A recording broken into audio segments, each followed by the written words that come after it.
I read the gospel from yesterday, really, the one of the prodigal son, instead of the one of today, which was boring. The one of yesterday, so it hardly comes up, no, in the sermons. The prodigal son. On purpose, I sent Andrew away. Hey, there he's back. Yeah, because yesterday I said to Andrew, I tell you partially what I said to Andrew about this gospel, because yesterday I read the gospel, of course, at Mass. No? I read the first gospel of St. Thomas, and then at the end of Mass, instead of the gospel of St. John, I read this gospel. And I was reading it, and I know the story, you see, I've heard it before. I read it, and I said, well, look at this. I agree with the older son, to be honest. I agree with the one that was there. It says, I've been always here. I've been with you all the time. I've always obeyed what you tell me to do. And now the other one is coming that squandered everything and so on. And you're rewarding him and not me. And I agree with the older one. I said to Andrew, and then I said all other things to Andrew, but we don't say, not to scandalize even more. Because there are passages in the Bible that, you know, they're quite difficult and so on. So we let them where they are. We leave them where they are. But this, I tell you the truth, I did agree with the older son.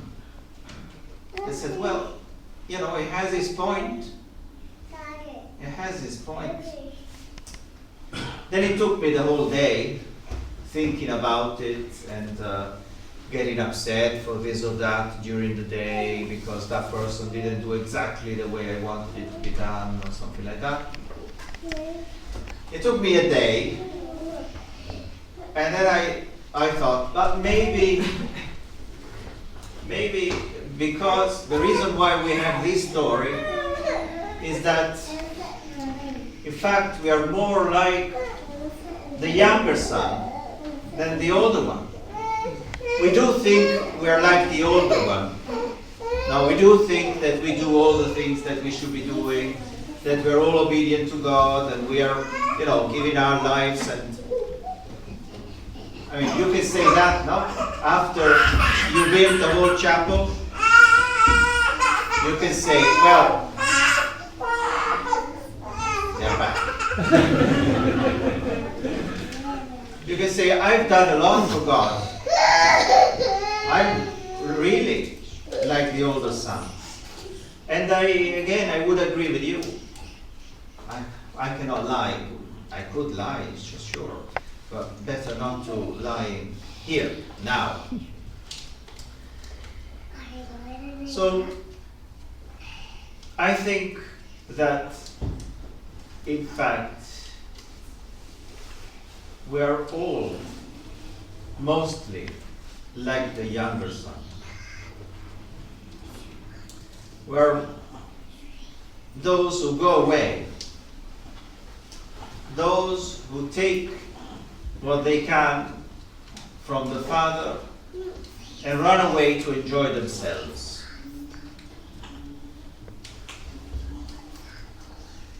We all do that. Well, let me talk for myself. I don't talk about you because you are perfect. But I do myself behave like that son, more than the older one. Even if I do think I'm like the old one. There's a voice in my mind, one of the several, no? Crazy. One of those voices says, you are like the older one. But I don't believe so, ultimately. Much more like the younger. But there are things that are not written in the parable, in the story. But if you think about it, you'll find them. So, this older son is upset. Fair enough. Because what does he see? What he saw is simple. He saw his younger son having an easy life when he was at home, because younger children have always an easier life than the older ones. I'm the last of 3 boys, and my brothers, who are far older than me, they did complain to my mother years ago when she was alive that I was treated in a way extremely well compared to their way. So you can imagine how my brothers were treated, now that some of you know how my mother would treat me. So they did complain to her, say, but you would never allow us to do this. She was getting old. So the older brother saw that, no? His father being nice and kind and understanding and liberal in a way at home. Then this younger son said, I want the money and I want to go. And he said, yes. So the older one was even more upset, because he would have probably wanted the same thing, but somehow he couldn't ask for it. And then he saw the young one go away, enjoy the money. A while passed, and what did he see? Well, he saw him come back. To get what? The fattened calf, a party, as they say in Carl. I can't say it with the Liverpool accent, sorry. I didn't stay there so long that I couldn't learn. At that time, I wanted to speak like the Queen. She died. So, sorry. So he saw him come back, having a party, enjoying himself with his friends and everyone. And he thought, this is crazy. It's just an easy life. I've been working day and night. And he gets parties. So this is what he saw. I would understand why he's upset. But what he did not see was the way the younger son lived when he was far away from his father. That he didn't see. He didn't see that his younger son was living as an animal. That after a few weeks had lost everything. He had no friends because they were only friends because of his money and the things that he could provide. And he lived with pigs. Pigs. Can you imagine? Sometimes I go with, the young boys out in camps and so on, almost like pigs. If you go through the bedroom in the early morning, it's like you need a mask. So, and they are supposed to be human beings. So imagine with pigs. A rich young man was living in there and was hoping to eat the food of the pigs. That's the level. But his older brother didn't see that. He had no idea. But that was the life of this young man away from his father. Of course, the story has to be applied to us. That's the reason why Jesus tells us the story, no? So that we could apply it to our life. And we do see that the farther we are from the Father, the worse our life becomes. And the more miserable we are, because we're away from Him. It is hard to admit, it is hard to change, but it is a fact. I do not make it up. I've experienced myself of this, and I see other people experiencing that. Because as a priest, then you see people that after a while come back and say, well, now I feel better. I feel relieved. I feel at peace. A peace that I didn't have when I was away. And that is what we do not see. That is what those who are with the Father, those who do spend their life obeying and doing their job and their duty and being good Christians, this is what we don't see. How difficult is the life of those who are away. We're also tempted to say, well, I wish I was born different. Not different in the sense of a woman, but I wish I not. Absolutely not. But I wish I was born a Muslim. So ladies, you don't want to be born a Muslim. But maybe the man. I don't know, 4 whites, 1 is enough. Well, sometimes we do say, oh, I wish I was born Protestant. No Lent.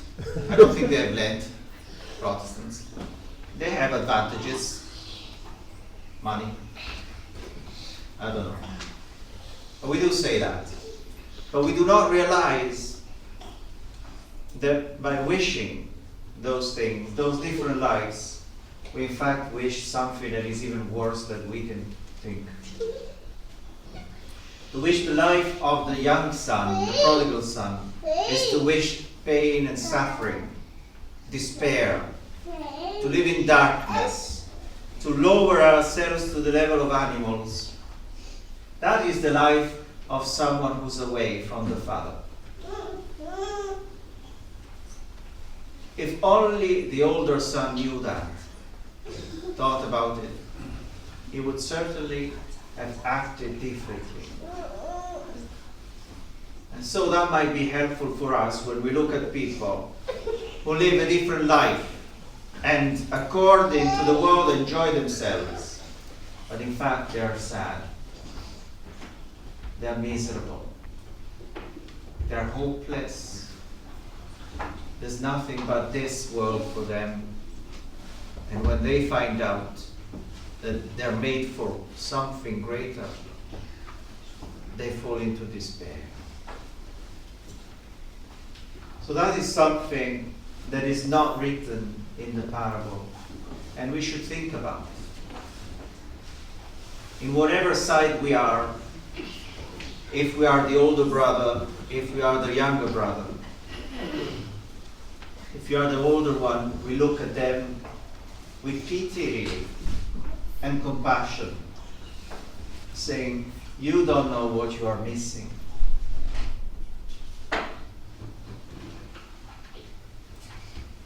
And if we are in the side of the younger brother, we do know what we're suffering and what kind of pain we're going through. And we should understand that the only way to get out of this is to go back. Like the prodigal son, to go back. The worst part for the prodigal son was to admit it. Because the devil then would have played his game, telling him not to go back. Your father will not want you back. You are useless, you offended him, he will not want to see you again. That's the game of the devil. His lies. But he received the grace and was courageous enough to turn. And went back. And that also should help you in the understanding of this parable, the way the father behaved. The father was not sitting on the throne waiting, saying, I will forgive him, only if he comes here and kisses my feet. No, the father saw him from afar and ran in front of him to embrace him and give him back everything. That's the way God behaves with us. It takes from us just that little effort to say, I'm going back.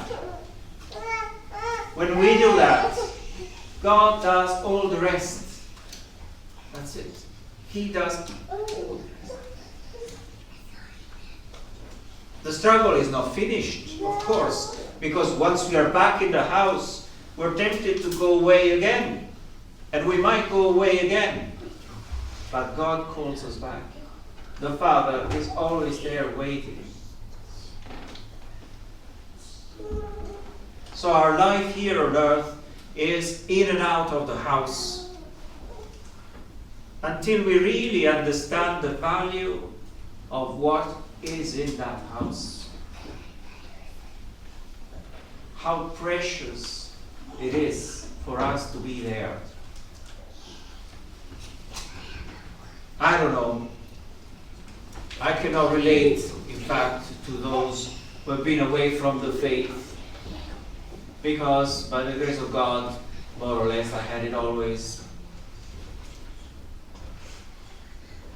I've not been a gangster in my life. I'm sorry. Never been to a disco.